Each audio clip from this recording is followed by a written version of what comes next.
Time off is precious in North Korea. Work and school is usually 6 days a week.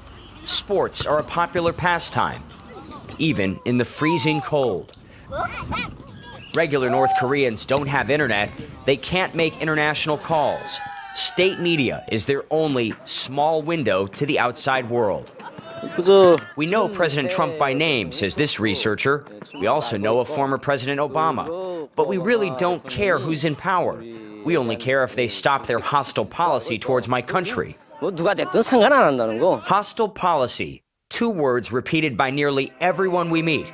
They're in the newspapers they read and on the handful of channels they watch. I think it would be a good idea for President Trump to meet with my supreme leader, says this computer engineer, but he'd have to be willing to put an end to America's hostile policy. For the most part, North Koreans are friendly, even when they learn I'm an American. Unlike other countries I visit, they don't share personal opinions about President Trump.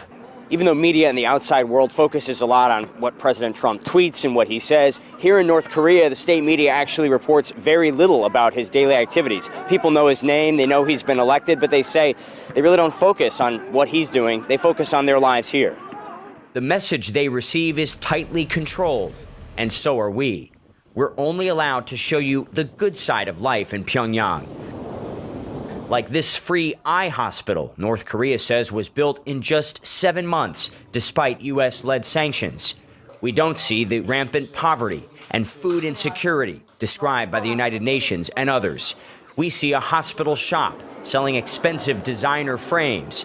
And we hear a strikingly similar message when it comes to the United States. Does it matter to you who is the U.S. president? It doesn't matter at all, says this housewife.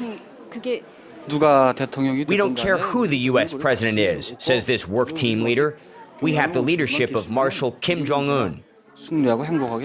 Even North Korea's children spend hours each week learning about their supreme leader.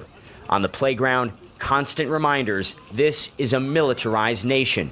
Children are taught they must be ready to fight, that they're under the imminent threat of invasion by the U.S. and its president.